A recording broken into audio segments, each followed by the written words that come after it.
Hey everyone.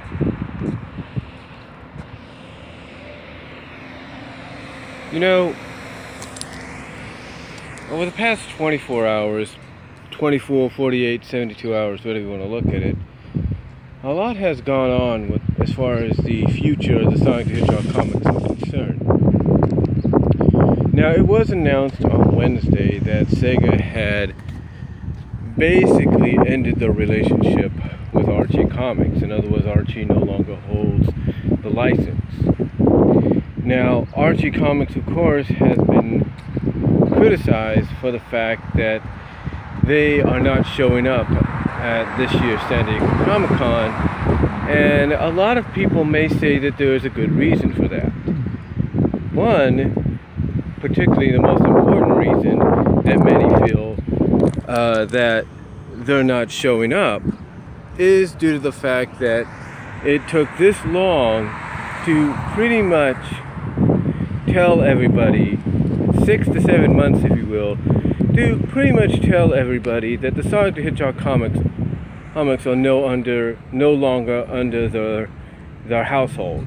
They're no longer under the roof. They no longer have the license. The license has pretty much expired.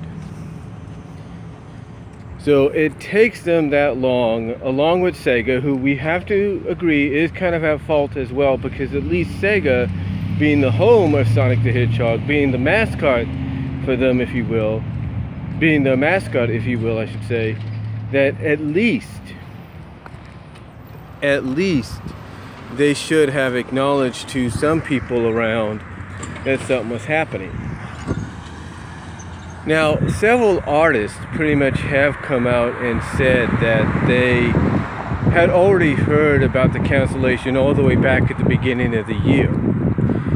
And they basically were put in a situation to where they had to agree to an NDA clause, a no disclosure agreement clause. In other words, they couldn't say a word. Even if they heard about what was going to happen, they couldn't tell anybody. They couldn't tell the fans, they couldn't tell the media, they couldn't tell other publications.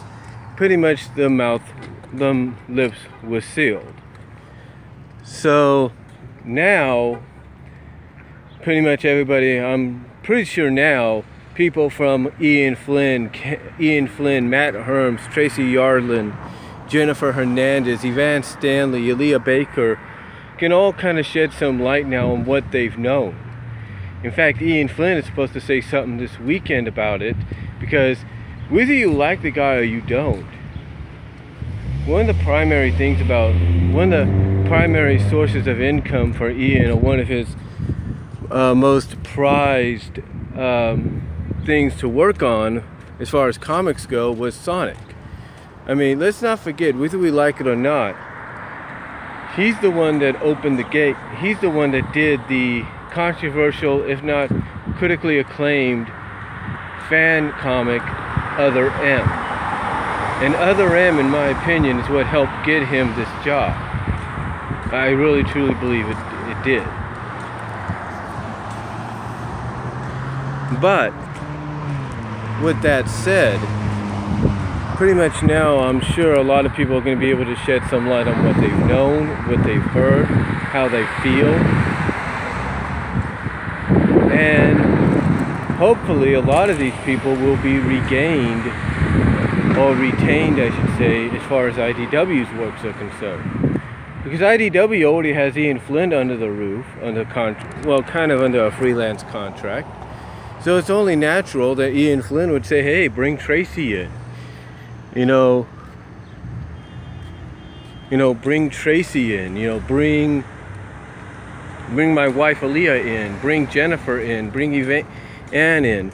I'm pretty sure Ian will feel comfortable with some of the same people he's worked with over when he did the comic for Archie. But yeah, pretty much now I'm sure a lot of people are going to be able to say what they want to say. I've pretty much come on here and done 70-minute, a near 77-minute live morning. I pretty much, a couple of days ago, did a 77-minute live morning stream on it. I did a 52-minute kind of follow-up on that.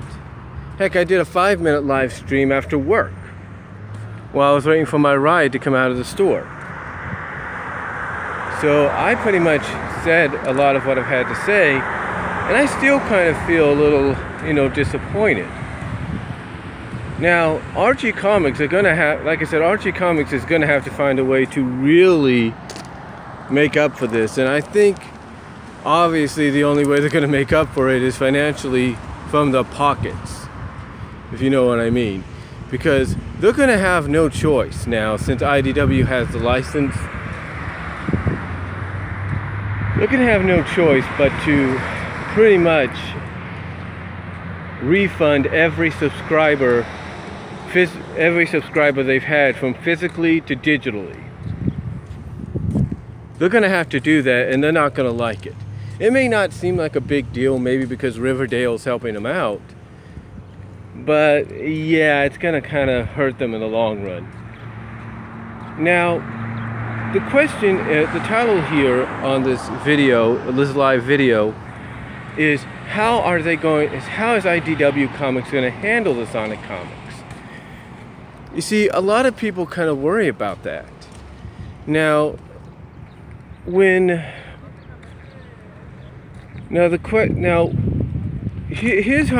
why I think a lot of people worry. We won't get Sonic comics until next year. We don't know whether or not they're going to be a continuation. We don't know whether or not it's going to be a complete revamp and reboot. We don't know if certain characters are going to come back. We don't even know if IDW is going to take the same approach that they've taken with some of the other licensed properties that they have published as comic books, and just keep the numbering of issues the same, but just now it's under a different publisher. It's kind of like I mentioned in that one video I did. I said that, Supergirl started on CBS, but her second and now upcoming third season are on the CW. So even though she pretty much changed networks, it's still the same show. The same with Family Matters. Family Matters started on ABC and it finished up on CBS. Still the same show. It was just on a different network, which I'm assuming a lot of people are hoping that IDW is going to be smart enough to do, because you pretty much have 25 years of comic here. There are a lot of stories that are unresolved and were on the verge. They are unresolved and on the verge of beginning. And now you either have the choice of saying, do we continue or do we just restart? And here's what I'm hoping for. Just like a lot of you, I'm hoping that the comics continue as is.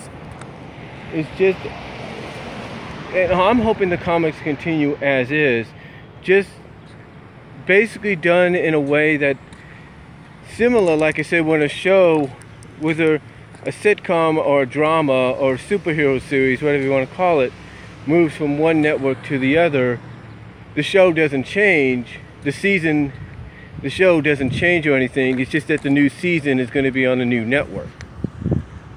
I'm hoping that's the case here. I'm hoping they take that into consideration, because here's the one thing that I think is going to be the key to this. That key, I believe, is going to be IDW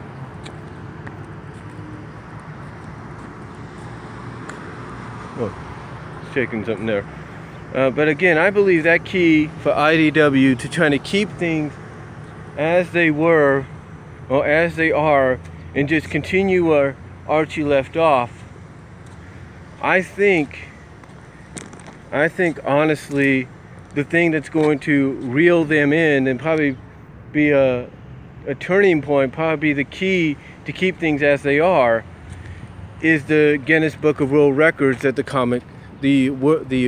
world record that the comic set, thanks to the Guinness Book of World Records. and that is being the longest running video game comic ever. And I think that would be something IDW would like to have under the belt. They would like to pretty much say, hey, we now have as a part of our licensing properties the longest running comic ever. It's kind of like, when one thinks about it, it's kind of like with WCW. WCW got Hulk Hogan in 1994, and pretty much they became the talk of the town, because now they have a guy that was with WWF for a while, and now he was under their banner. That's what I'm hoping happens here, but we'll have to wait and see. And that's really all we can do. But I'm hoping they handle it to where they keep things as are, keep the numbering done, keep it similar to what they did with the Walt Disney comics and other properties. And that's all I'm going to say, folks. Let me know what you think down below.